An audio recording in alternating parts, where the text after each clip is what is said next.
ओम शांति। आज दिनांक 18 जुलाई 2022। प्रातः मुरली बाप दादा मधुबन। बाबा कहते, मीठे बच्चे, अभी तुम बाप की नज़र से निहाल होते हो। निहाल होना अर्थात स्वर्ग का मालिक बनना। मीठे बच्चे, अभी तुम बाप की नज़र से निहाल होते हो। निहाल होना अर्थात स्वर्ग का मालिक बनना। बाबा आते हैं हम बच्चों के सम्मुख। हम बच्चों को अपनी नज़र से निहाल करते हैं। 1 सेकेंड में मुक्ति, जीवन मुक्ति का वर्षा देते हैं। बाबा हम बच्चों को मुक्ति अर्थात शांति धाम ले जाते हैं, बाया सुख धाम पहुंचाते हैं, अर्थात 21 जन्मों के लिए स्वर्ग का मालिक बना देते हैं।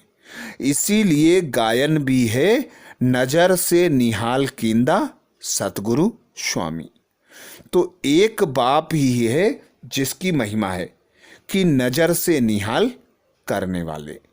परम पिता परमात्मा, पारलौकिक पिता, सर्व आत्माओं को नजर से निहाल करने के लिए संगम युग पर, भारत भूमि पर आते हैं।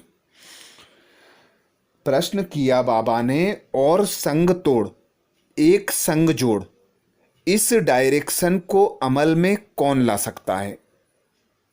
और संग तोड़ एक संग जोड़, इस डायरेक्शन को अमल में कौन ला सकता है?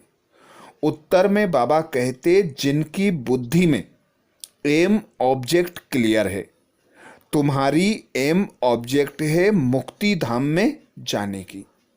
उसके लिए शरीर से भी बुद्धि योग निकालना पड़े, ताकि मूवी से भी परे साइलेंस में रहने का अभ्यास करो, क्योंकि तुमको साइलेंस में अथवा निर्वाण धाम में जाना है। तो बाबा आते हैं हम बच्चों को इस दुख की दुनिया से मुक्त कर मुक्ति, जीवन मुक्ति का वर्षा देने के लिए। तो पहले बाबा हमें मुक्ति धाम अर्थात शांति धाम अर्थात निर्वाण में ले जाते हैं, जिसके लिए बाबा कहते, यहीं पुरुषार्थ करना है स्वधर्म में टिकने का। तुम्हारा स्वधर्म है शांत स्वरूप। तुम्हें घड़ी की टिक टिक भी अच्छी नहीं लगती, तो तुम पुरुषार्थ करते हो शांति में बैठने का, शांत स्वरूप में स्थित होने का, क्योंकि तुम्हारी बुद्धि में है कि अब बाबा आया है हम बच्चों को लेने के लिए। हम बाबा के साथ जाएंगे अपने घर मुक्ति धाम में, जहाँ शांति ही शांति है। वहाँ देह होता नहीं, टॉकी होती नहीं, मूवी होती नहीं। वहाँ हम बिंदु स्वरूप में स्थित होते हैं, और वही स्वरूप का अभ्यास बाबा कहते तुम्हें करना है। गीत सुनाया बाबा ने, जले क्यों ना परवाना, समा दिखाए रूप सुहाना। ओम शांति। बच्चे जानते हैं हम किसकी नज़र के सामने बैठे हैं। तुम अपने पारलौकिक परम पिता परमात्मा की नज़र के सामने बैठे हो। तुम जानते हो इस बाबा की नज़र के सामने आने से हम 21 जन्म स्वर्ग का वर्षा पाते हैं। कभी कोई साधु संत के पास जाते हैं तो कहते हैं, यह तो नज़र से निहाल कर देते हैं। अब नज़र से निहाल का अर्थ तो तुम ब्राह्मण के सिवाय कोई भी समझ नहीं सकता। बाबा कहते, अब नज़र से निहाल का अर्थ तो तुम ब्राह्मणों के सिवाय कोई समझ नहीं सकते। नज़र के सामने अब तुम बैठे हो। बाप की नज़र से बच्चे, बच्चों की नज़र में बाप है। बच्चे निहाल होते हैं बाप की नज़र से। बाप से ही वर्षा मिलता है। तुम हो बेहद के बच्चे। तुम नज़र के सामने बैठे हो। बरोबर 2 अक्षर सुन रहे हो। मुझे निरंतर याद करो तो तुम निहाल हो जाएंगे, अर्थात स्वर्ग के मालिक बन जाएंगे। बरोबर सेकंड में नज़र से निहाल कर मुक्ति और जीवन मुक्ति दे देते हैं। वह है निराकार परमपिता परमात्मा। जानते हैं यह हमारे बच्चे आकर बने हैं, जिनको पक्का निश्चय है कि हम परम पिता परमात्मा की संतान हैं। वह जरूर स्वर्ग के मालिक बनेंगे। बाप दादा कहते, जिन्हें पक्का निश्चय है, जो निश्चय बुद्धि बच्चे हैं, वे बाप की संतान स्वयं को अनुभव करते हैं।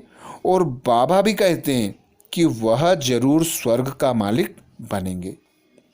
नज़र से निहाल होना है और स्वर्ग के मालिक भी बनना है। स्वर्ग में है बादशाही। यहाँ सब नर्क के मालिक हैं, अर्थात नर्क के निवासी हैं। उसमें भी नंबरवार पद हैं। भल अभी राजा ही नहीं है, परंतु वह भी दिल में समझते हैं ना कि हम जयपुर के मालिक थे।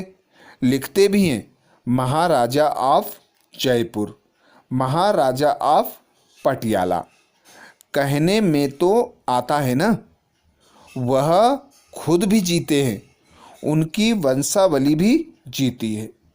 अभी वह भी प्रजा में आ गए हैं। अब तुम जानते हो हम श्रीमत पर फिर से देवीय स्वराज्य की स्थापना कर रहे हैं। बाप ने समझाया है, यही भारत पावन था, अब पतित बन पड़ा है। तुमको अब तीसरा नेत्र मिला है। आत्मा जानती है कि अभी हम एक परम पिता परमात्मा को याद करते हैं और उनसे ही वर्षा मिलता है। भगवानुवाच भी है कि मुझे याद करो और संग तोड़ो। अपने शरीर से भी तोड़ो, अशरीरी बनो। बाबा कहते, भगवानुवाच भी है कि मुझे याद करो और संग तोड़ो। अपने शरीर से भी तोड़ो, अशरीरी बनो। पहले तुम अशरीरी आए थे। आत्माएं सब अशरीरी होती हैं। मूल वतन में अशरीरी होने के कारण आवाज नहीं होता, इसलिए उनको निर्वाण धाम कहा जाता है। सूक्ष्म वतन में मूवी होती है, टाकी, मूवी और साइलेंस। आगे मूवी नाटक भी थे, अब टाकी बन गए हैं। तुम बच्चों को साइलेंस सिखाई जाती है। तुम अपने स्वधर्म में टिको, घर को याद करो। बाबा कहते, तुम बच्चों को साइलेंस सिखाई जाती है। तुम अपने स्वधर्म में टिको, अपने घर को याद करो। टाक छोड़ना है, भुन भुन भी नहीं करनी है। अंदर में राम राम कहते हैं। अब बाप कहते हैं, बच्चे यह भी छोड़ो, तुमको वाणी से परे जाना है। यहाँ रहते टाकी और मूवी से परे जाना है। यह एम ऑब्जेक्ट बुद्धि में क्लियर है कि हमको मुक्ति धाम जाना है। बाबा मुक्ति जीवन मुक्ति देते हैं। पहले आत्माएं सभी साइलेंस में जाती हैं, फिर हर एक को अपना अपना पार्ट बजाने आना है। देवी देवता धर्म वालों का अपना पार्ट, इस्लामी बौद्धि धर्म वालों का अपना पार्ट। यह सब बातें तुम बच्चों की बुद्धि में हैं। बाप के पास यह सारी नॉलेज है। जब तुमको सारी नॉलेज सुनाते हैं, आप समान बनाते हैं, तुम फिर औरों को आप समान बनाओ। बाबा, हम बच्चों को नॉलेजफुल बनाते हैं, आप समान बनाते हैं। तो बाबा कहते, अब तुम औरों को आप समान बनाओ, ज्ञानी और योगी बनाओ। जो नॉलेज मेरे पास है वही तुमको देता हूँ। आत्मा ही ग्रहण करती है नंबरवार पुरुषार्थ अनुसार। नॉलेजफुल बन जाते हैं। कोई तो पूरे नॉलेजफुल बन जाते हैं, कोई कम पुरुषार्थ से इतने नॉलेजफुल नहीं बनते। एम ऑब्जेक्ट तो यही लक्ष्मी नारायण है। अभी तुम नॉलेजफुल बनते हो। अब तुम जानते हो हम कहाँ से आए हैं, अब कहाँ जाना है, यह चक्र कैसे फिरता है। बाबा कहते, अब तुम जान गए हो हमें कहाँ जाना है, हम कहाँ से आए हैं, यह चक्र कैसे फिरता है। इसमें सब कुछ आ जाता है।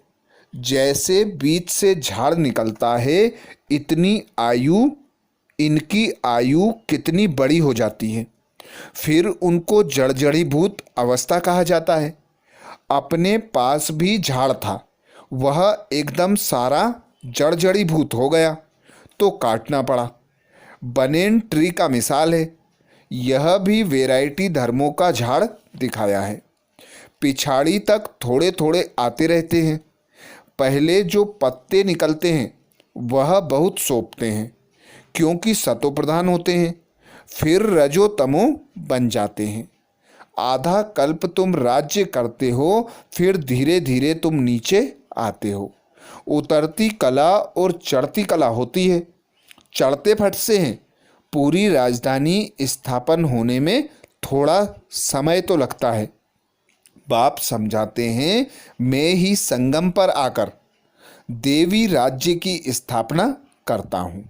सूर्यवंशी और चंद्रवंशी घराना अभी ही स्थापन होता है, जो फिर नई दुनिया अमरलोक में आकर अपना राज्य भाग्य करते हैं।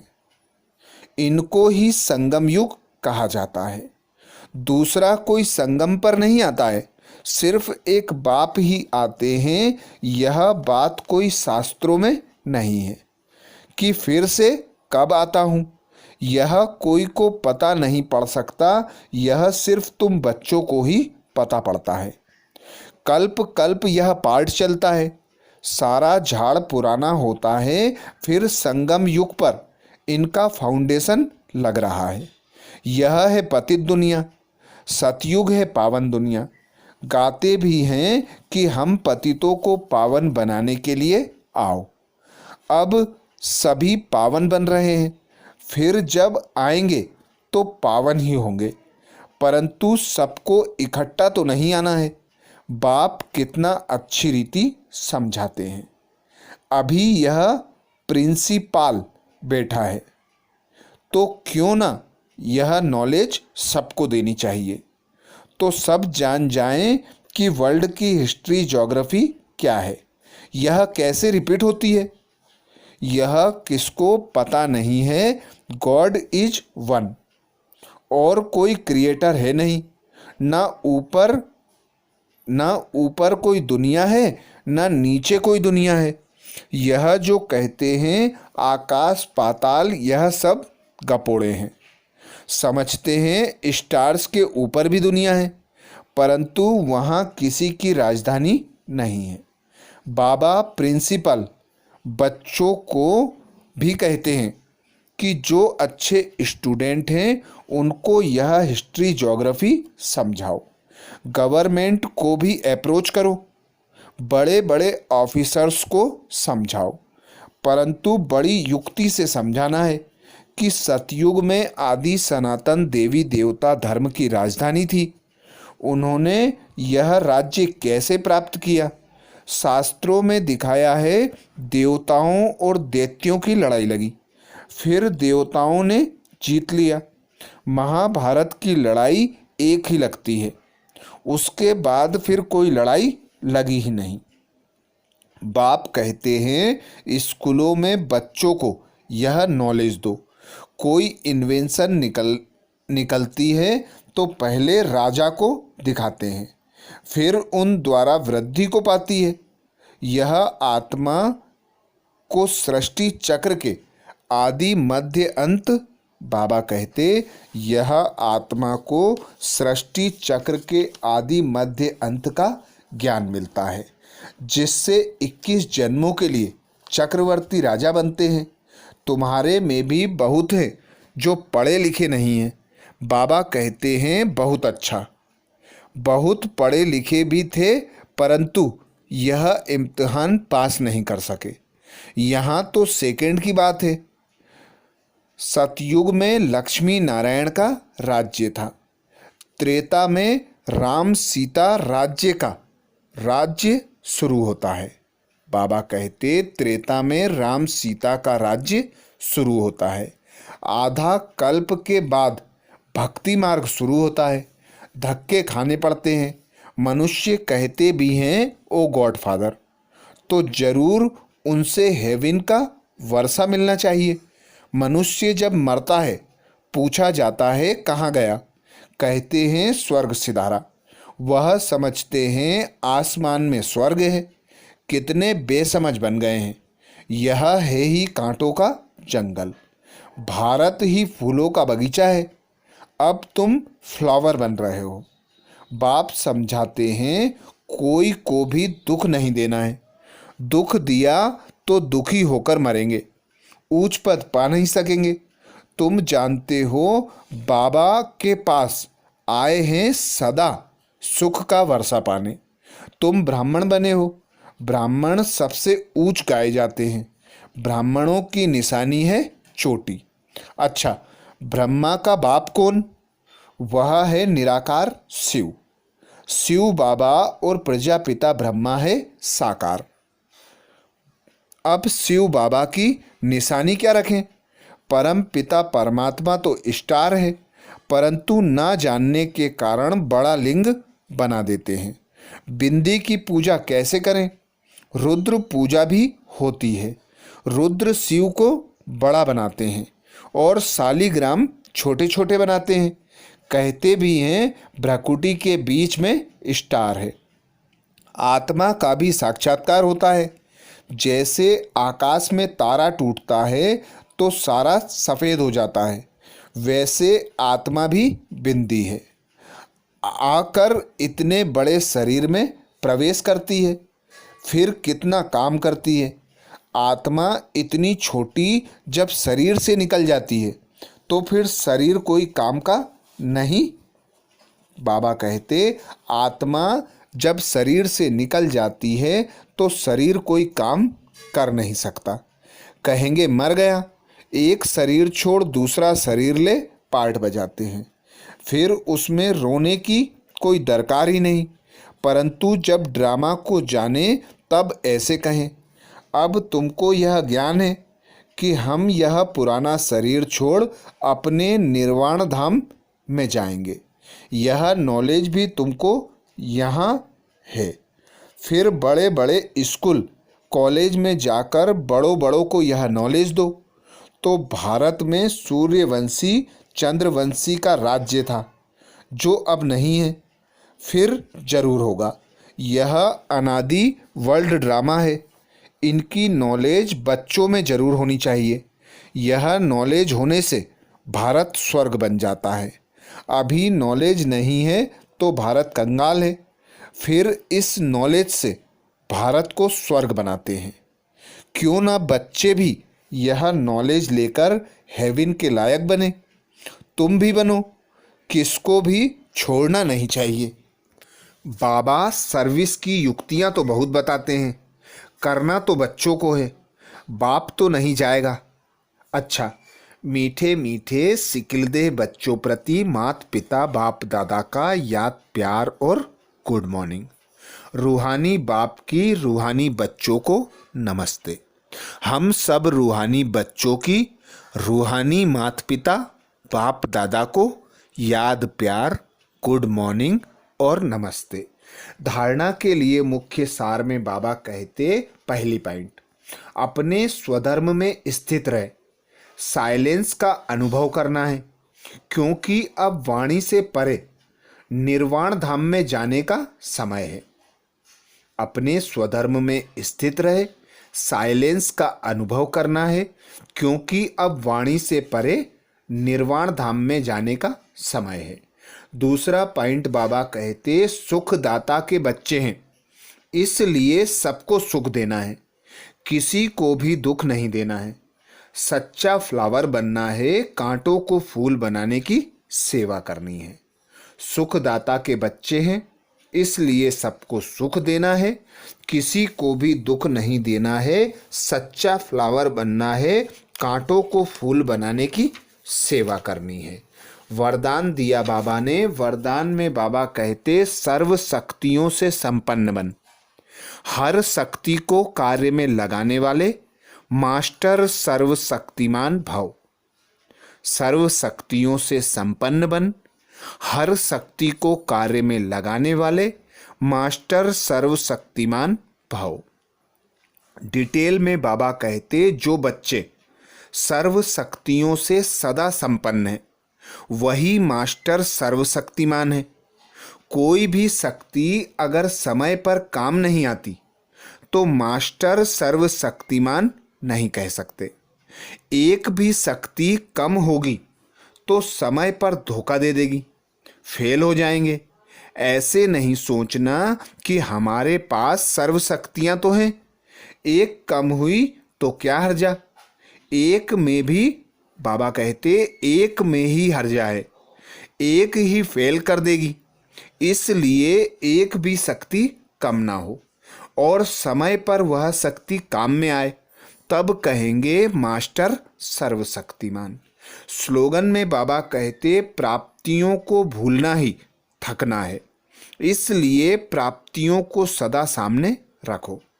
प्राप्तियों को भूलना ही थकना है, इसलिए प्राप्तियों को सदा सामने रखो। आज बाबा ने महावाक्य में मातेश्वरी जी के अनमोल महावाक्य रखे, जिसमें मातेश्वरी जी कहती जब हम ओम शब्द का उच्चारण करते हैं तो ओम का अर्थ है मैं आत्मा हूँ और परमात्मा का बच्चा हूँ। यह शिव नाम सिर्फ एक ही परमात्मा का है। इस शब्द पर बहुत ही मनुष्य ऐसा प्रश्न पूछते हैं, परमात्मा तो सारी दुनिया का मालिक अथवा बाप है, उसे फिर शिव नाम क्यों बुलाते हैं। अब इस राज को दुनिया नहीं जानती। परमात्मा का नाम है शिव, क्योंकि दुनिया में अनेक धर्म हैं, तो हर एक धर्म वाले परमात्मा को अपना अपना नाम देकर बुलाते हैं। कोई गॉड फादर कहकर बुलाएंगे, कोई खुदा, कोई अल्लाह, कोई फिर शिव कहकर बुलाते हैं। वैसे भारत में परमात्मा शिव के नाम से गाया हुआ है, तो सारी दुनिया विलायत वाले शिव नाम से परमात्मा को कैसे मानेंगे। अब इस पर समझाया जाता है वास्तव में परमात्मा का नाम शिव है, वो ज्योति स्वरूप है। उनकी यादगार प्रतिमा शिवलिंग रूप में पूजी जाती है। सो भी खास करके भारत में पूजा ज़्यादा होती है, क्योंकि परमात्मा का जन्म भारत खंड में हुआ, तो जरूर इस देश का ही नाम पड़ेगा। जरूर परमात्मा एक ही जगह आएगा ना। अगर विलायत के तरफ आएगा तो भारतवासी कैसे मानेंगे। परंतु भारत खंड का नाम बड़ा मशहूर है, यह अविनाशी अखंड गाया जाता है, इसलिए यहाँ खुद परमात्मा पधार गए हैं। और परमात्मा के महावाक्य हैं कि जब भारत पर अति धर्म ग्लानि होती है तब ही मैं अधर्म का विनाश और सत धर्म की स्थापना करने आता हूँ, और यह सारा कार्य मैं एक बार अवतार धारण करके करता हूँ। तो परमात्मा का अवतरण भी भारत में हुआ, जहाँ कल्प पहले आए थे वहाँ ही फिर आना होता है, इसलिए भारत को अविनाशी खंड कहते हैं। भारत खंड परमात्मा का जन्म स्थान भी है और देवताओं के राज्य का स्थान भी है। अच्छा, ये थे मम्मा और बाबा के महावाक्य। ओम शांति।